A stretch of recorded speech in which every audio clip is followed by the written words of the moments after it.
Hola, yo soy Fer, presentador del podcast de Casual Criminalist en español, y estoy invitado aquí hoy en Biographics para invitarlos a ustedes a nuestro nuevo canal de crímenes reales y para contarte la biografía de David Berkowitz, el asesino serial que mantuvo a la ciudad de Nueva York en un estado de miedo permanente en los años 70.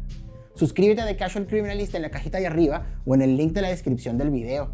Comenzamos.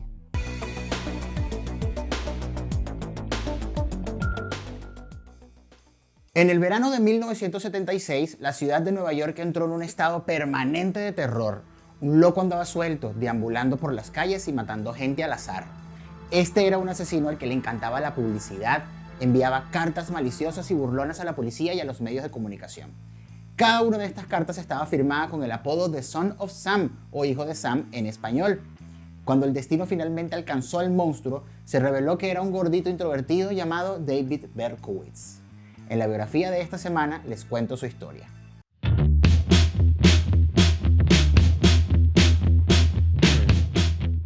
El niño que se convertiría en el hijo de Sam nació con el nombre de Richard David Falco el 1 de junio de 1953.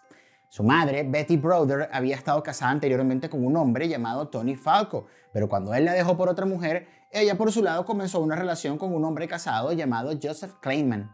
Betty y Tony ya tenían una hija, Rosalind, y cuando Kleinman se enteró de que estaba embarazada, la presionó para que diera el bebé en adopción.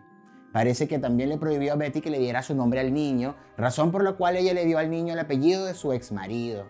Pocos días después de su nacimiento, Richard fue adoptado por una pareja de mediana edad llamada Nathan y Pearl Berkowitz, que vivían en el Bronx de Nueva York. Los Berkowitz eran propietarios de una ferretería que ocupaba gran parte del tiempo de Nathan. Nunca fue cercano a su hijo adoptivo, conocido por su segundo nombre David, pensando que la adopción fue un error. Como David era su único hijo, Pearl estaba muy unida al niño. Ella complació a David en todo lo que quería y lo dejó salirse con la suya en cosas que no debería haber hecho. David se convirtió en un niño muy difícil. Era hiperactivo, travieso y malhumorado. Era un niño voluminoso y rápidamente aprendió que podía usar su tamaño a su favor y dominar a otros niños. Mostró muy poco interés en la escuela y debido a una combinación de absentismo escolar y enfermedades fingidas, perdió mucho tiempo de clases. Cuando tenía 7 años, David fue atropellado por un automóvil y sufrió lesiones en la cabeza. No está claro si esto tuvo consecuencias a largo plazo, pero poco después comenzó a mostrar signos de fascinación por el fuego. Comenzó quemando insectos y pasó a iniciar incendios en su vecindario. Ninguna de estas actividades atrajo la atención de las autoridades, aunque sus padres adoptivos en una ocasión se tomaron el tiempo para ver a un psicoterapeuta. Cuando tenía 14 años, la vida de David se puso de cabeza con la muerte de su madre adoptiva. Pearl había estado luchando contra el cáncer de mama durante 2 años. Pearl era la única persona con la que David tenía una relación cercana y le afectó demasiado ver su declive mientras pasaba por el tratamiento de quimioterapia. Su muerte fue un golpe demoledor para él. En el año posterior a la muerte de su madre adoptiva, David se volvió cada vez más introvertido. Su trabajo escolar sufrió drásticamente y cayó en una oscura depresión. No tenía relación alguna con su padre y las cosas empeoraron cuando Joseph se volvió a casar. Su nueva madrastra era aún más distante que su padre. Cuando la familia se mudó a Boynton Beach, cerca de Miami, en Florida, el aislamiento de David se hizo total. Sin amigos ni conexiones familiares, creó un mundo de fantasía para hacer frente a su soledad. En 1971, a la edad de 18 años, David encontró un medio para escapar de su triste vida con su padre y su madrastra. Se unió al ejército y después de un entrenamiento básico fue enviado a Corea. La vida militar fue transformadora para el joven con problemas. Parecía responder bien a la disciplina y en general se equipaba muy bien. Se formó como tirador y demostró tener muy buena puntería. En 1974 fue dado de baja honorablemente. Después de dejar el ejército, David regresó a Nueva York. Aquí estaba completamente solo de nuevo. Usó el dinero que había ahorrado durante sus años en el ejército para alquilar un apartamento en el Bronx y tomó clases en el Bronx Community College. La gente lo recuerda en esta época como un joven enojado, conflictivo, que evitaba la asociación con los demás. Para mantenerse a sí mismo, trabajó en varios trabajos ocasionales, incluido clasificador de correo, guardia de seguridad y taxista. Aunque era muy privado, Berkowitz llamó rápidamente la atención de sus vecinos y del departamento de policía local. Instigaba pequeñas disputas y les escalaba con amenazas personales. Un hombre que vivía en el piso de abajo, el alguacil adjunto de policía Charles Glassman, recibió 4 amenazas escritas a mano de Berkowitz. A los 20 años, Berkowitz se conectó con su madre biológica. comenzó a visitarla regularmente a ella y a su media hermana Rosalind. Sin embargo, cuando supo que Betty lo había dado en adopción tras sucumbir a las presiones de su padre biológico, no reaccionó muy bien. De hecho, eliminó por completo a las dos mujeres de su vida y nunca más volvió a visitarlas. En 1974, la fascinación de Berkowitz por el fuego resurgió. Durante los siguientes 3 años provocó más de 1.500 incendios en la ciudad de Nueva York. David registró diligentemente en un diario los detalles de cada incendio provocado por él, refiriéndose a sí mismo como el fantasma del Bronx. Encender fuego le dio la sensación de control sobre una situación, cosa que no podía lograr en ningún otro aspecto de la vida. En 1975, Berkowitz desarrolló otra fascinación, esta vez por lo oculto. Después de leer la Biblia satánica de Anton LaVey, el fundador de la Iglesia de Satán, se convenció de que estaba siendo controlado por espíritus malignos.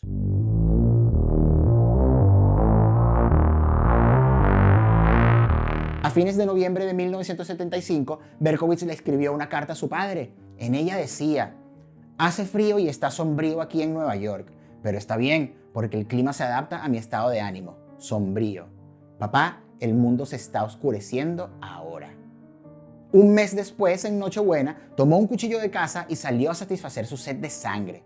Su primera víctima fue una mujer que salía de una tienda de abarrotes.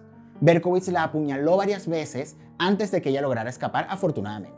Luego se cruzó con una quinceañera llamada Michelle Foreman. Fue apuñalada 6 veces, pero luchó contra su atacante y logró llegar a la seguridad de un apartamento cercano. A fines de enero de 1976, Berkowitz se mudó del Bronx a una casa de alquiler en Yonkers. Sus caseros tenían un perro pastor alemán que ladraba sin cesar. Berkowitz afirmaría más tarde que el perro estaba poseído por Satanás y a través de sus ladridos le habría ordenado que matara a mujeres jóvenes. En ese momento, él trabajaba en el turno de noche como guardia de seguridad. Recordó que los ladridos constantes casi lo llevaron a quitarse la vida. Después de 3 meses, el ruido era demasiado para Berkowitz y se mudó a un departamento en el número 35 de la calle Pine en Yonkers. Resultó que no pudo escapar de los ladridos de los perros, lo que lo convenció aún más de que esta era la señal que Satanás estaba usando para llevarlo a cometer asesinatos. Usó un cóctel molotov para intentar matar al perro de su vecino, un hombre llamado Sam Carr. Cuando esto no funcionó, le disparó al perro. Berkowitz estaba convencido de que Sam Carr estaba poseído por el diablo y fue de él de quien se le ocurrió el nombre de Hijo de Sam o Son of Sam. Sus 2 ataques fallidos con cuchillo convencieron a Berkowitz de que necesitaba un medio más efectivo para matar.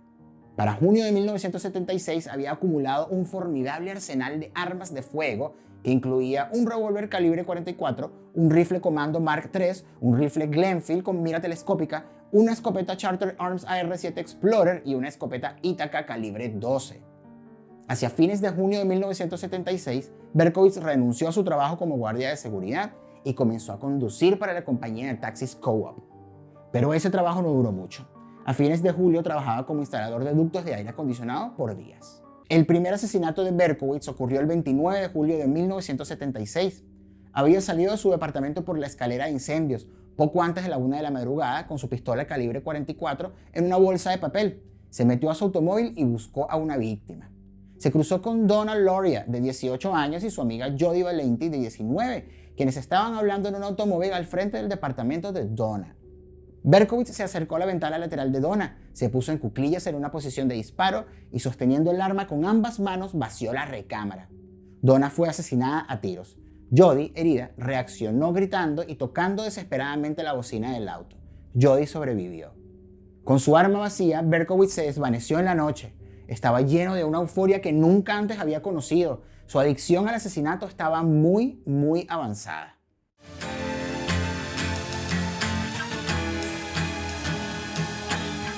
El siguiente ataque se produjo 3 meses después, el 23 de octubre. Berkowitz estaba nuevamente buscando una víctima en la oscuridad de la noche. Conducía por una calle en Flushing, en Queens, cuando vio a 2 personas en un Ford Galaxy rojo. Uno de ellos tenía el pelo largo y negro que le pareció a él atractivo.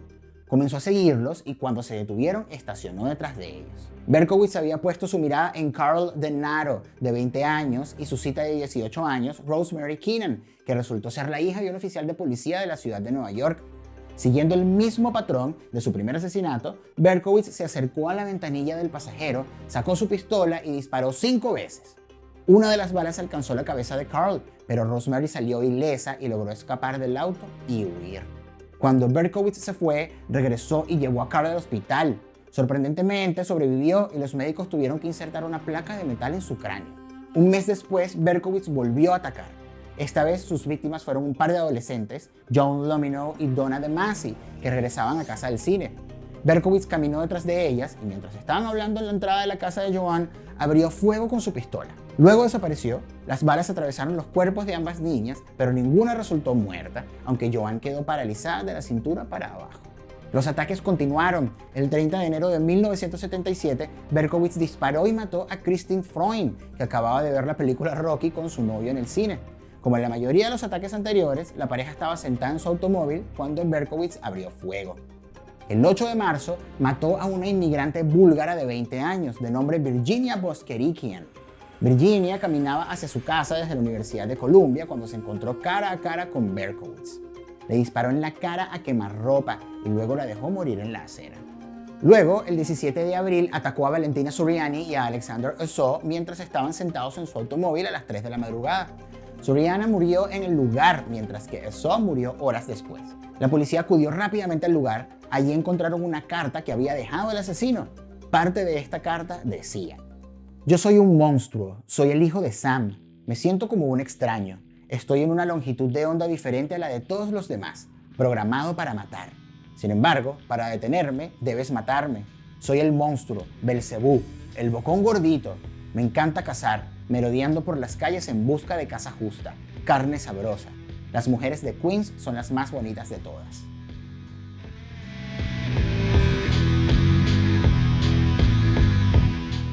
A estas alturas, toda la ciudad de Nueva York estaba alborotada. El miedo por el próximo ataque del hijo de Sam llevó a un aumento en la venta de pistolas y a un dramático vaciamiento de los lugares de entretenimiento nocturno. La información de que la mayoría de las víctimas tenían cabello largo y oscuro condujo a un cambio de peinado de la noche a la mañana, ya que las mujeres se apresuraron a cortarse y a teñirse el cabello. Los medios de comunicación estaban trepados a la historia, con una cobertura que se volvía mundial, pero aún así los ataques continuaron con una regularidad escalofriante. Berkowitz volvió a atacar el 26 de junio del 77.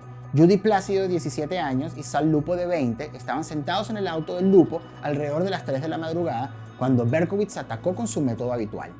Plácido recibió 3 disparos, mientras que Lupo recibió un disparo. Ambos sobrevivieron.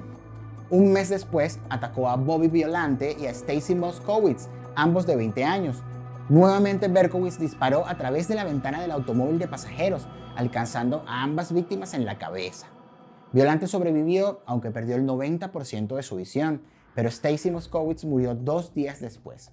Ella fue la última víctima del hijo de Sam. El 30 de marzo de 1977, la histeria de los medios se intensificó aún más cuando el escritor policial más destacado de Nueva York, el columnista del New York Times Jimmy Breslin, recibió una carta escrita a mano por una persona que afirmaba ser el hijo de Sam. La carta incluye lo siguiente: "Señor Breslin, señor, no crea que porque no sabe nada de mí desde hace un tiempo me fui a dormir. No, más bien todavía estoy aquí, como un espíritu vagando por la noche, sediento, hambriento, rara vez se detiene a descansar, ansioso por complacer a Sam. Amo mi trabajo. Ahora el vacío se ha llenado. Tal vez nos encontremos cara a cara algún día, o tal vez los policías me hagan explotar con humeantes pistolas de calibre 38. Breslin se puso en contacto con la policía, quienes notaron que la carta contenía detalles de algunos de los delitos que no se habían hecho públicos. Permitieron que The Times publicara parte de la carta como complemento de la respuesta impresa de Breslin, que instaba al asesino a entregarse. Esa edición de The Times vendió más de 1 millón de copias. La policía de Nueva York formó la Operación Omega, la investigación más completa de su historia, para llevar al hijo de Sam ante la justicia. Más de 300 detectives trabajaron día y noche a un costo diario de $90,000. 45 psiquiatras revisaron las cartas burlonas que Berkowitz estaba escribiendo, con el consenso general de que era un solitario paranoico incapaz de entablar relaciones y con posibles conexiones con el culto al diablo. En la noche del tiroteo de Moskowitz y de Violante, una mujer llamada Cecilia Davis estaba paseando a su perro cuando vio a un oficial de policía multar a un joven en un automóvil que estaba estacionado junto a una boca de incendios. Poco después vio lo que parecía ser el mismo joven pasar junto a ella y mirarla amenazantemente. Fue suficiente para asustarla y hacer que corriera rápidamente a casa. Después de los asesinatos, la señorita Davis dio la información a la policía. Como resultado, todos los conductores que habían recibido multas esa noche fueron interrogados. Una de las personas en esa lista era David Berkowitz. Hago una pausa en la historia para hablarte acerca de The Casual Criminalist en español. Si te gustan las historias de crímenes reales y te atrae el lado más oscuro de los humanos, te invito a suscribirte a The Casual Criminalist en español, mi nuevo podcast de True Crime en el que leo por primera vez y sin saber nada una historia de crimen real escrita por nuestros guionistas. En cada episodio comento y reacciono a estas historias mientras voy leyendo con un toque de humor muy casual. Descubre conmigo historias como la de la Mataviejitas, una luchadora mexicana que mataba ancianas en Ciudad de México, o la historia de Oleg Sokolov, un profesor de historia obsesionado con Napoleón Bonaparte que mató y picó a su novia en un ataque de celos. Descubre conmigo historias como la de Leopold y Loeb, dos genios asesinos con problemas de ego que pensaron que podrían cometer el crimen perfecto, pero no lo lograron. O la historia de Hassan y Abbas, o dos hermanos que sí lo lograron, según como se le mire. Casual Criminalist en español está disponible en YouTube, en Spotify y todas las plataformas de podcast. También en Instagram, @casualcriminalist_es. Podrás encontrar enlaces para suscribirte y seguirnos aquí cerca y en la descripción de este video. Seguimos con la historia de David Berkowitz.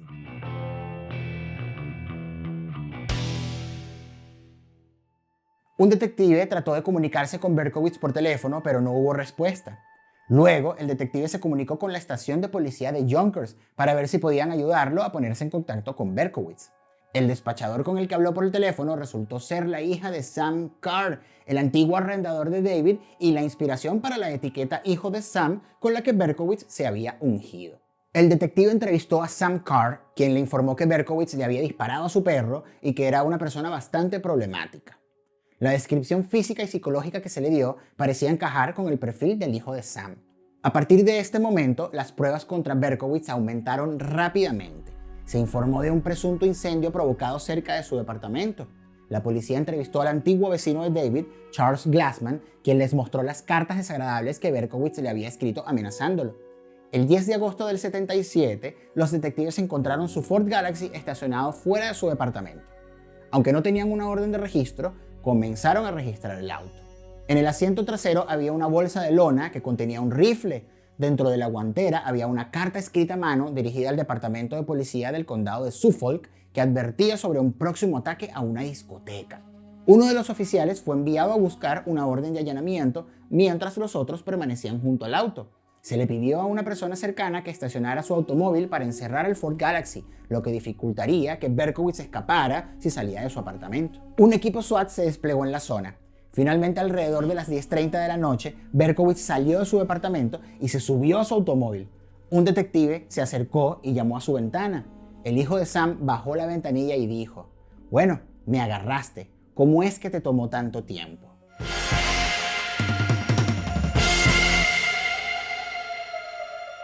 El arresto del hijo de Sam causó sensación en todo el mundo. Resultó que el monstruo que había aterrorizado a la ciudad más famosa del mundo era un solitario de aspecto bastante patético. Berkowitz admitió todos los ataques y dio detalles que solo el perpetrador conocería. El 11 de agosto fue acusado de asesinato en segundo grado por el asesinato de Stacy Moskowitz. El juez ordenó una evaluación psicológica para determinar si estaba apto para ser juzgado. Mientras tanto, los medios estaban frenéticos por cubrir todos los ángulos de la historia del hijo de Sam. Esto dio lugar a que el estado de Nueva York promulgara lo que se conoció como las leyes del hijo de Sam, que permitían al estado confiscar los ingresos de cualquier ganancia obtenida como producto del delito durante un periodo de 5 años después de que se cometió el acto. El dinero iría a parar a las víctimas del crimen. Al final resultó que no iba a haber juicio. Berkowitz se declaró culpable de 6 cargos de asesinato y rechazó la insistencia de su abogado de reclamar una defensa por locura. Más tarde afirmó: «Solo quería terminarlo y estaba tan angustiado. Simplemente confesé y me declaré culpable y terminé de una vez. Solo quería salir de ese ambiente». Durante su sentencia, la madre de Stacy Moskowitz se puso de pie y dijo: «Podría matarlo con mis propias manos y no soy una persona violenta. Probablemente podría matarlo e ir a cenar e irme a dormir esa noche verdaderamente en paz». Durante la declaración de la señora Moskowitz, Berkowitz repitió una y otra vez: «Stacy es una perra». Luego saltó de su asiento y se dirigió a la ventana de la sala del tribunal. Finalmente fue retenido, pero no antes de derribar a varios oficiales de policía. La sentencia se retrasó hasta el 12 de junio de 1978, fecha en la que fue condenado a 6 cadenas perpetuas consecutivas. Berkowitz demostró ser un prisionero problemático. Se deleitaba atormentando a otros reclusos. Debido a su rabia, otros reclusos se referían a él como Berserkowitz. El 10 de julio del 79 fue atacado por otro recluso con una navaja. La lesión en el cuello resultante necesitó 57 puntos. Después de 10 años de encierro, Berkowitz se convirtió en cristiano renacido. El asesino en masa enojado se convirtió ahora en un pacifista evangélico. Se absorbió en una campaña de redacción de cartas para difundir el mensaje de la Biblia, y a lo largo de los años se desarrollaron seguidores en torno a Berkowitz como el máximo ejemplo del hombre cambiado, el equivalente moderno del apóstol Pablo.